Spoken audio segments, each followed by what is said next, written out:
Serikali inayojiita imechaguliwa kupitia uchaguzi mkuu wa mwaka 2025 haina uhalali wa kisiasa wala kisheria mbele ya wananchi wa Jamhuri ya Muungano wa Tanzania. Uhalali wa kisiasa hauwezi kujengwa kwa udanganyifu, udhalimu, uporaji wa ridhaa ya wananchi kwa kutumia mabavu ya dola.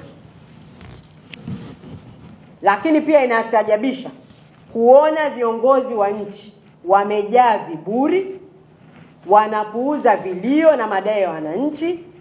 Bado Chama cha Mapinduzi na uongozi wa nchi kwa ujumla wanakataa mauaji waliyofanya na matumizi makubwa ya nguvu kupitiliza kiasi, na sasa wanaendelea na kamata tena kwa uonevu mkubwa, huku wakianza na kubagua viongozi wa upinzani na viongozi wa vyama vya upinzani kama chama cha ACT Wazalendo na wale waliokuwa mawakala, wasimamizi na viongozi wengine wote walioonekana kwenye uchaguzi.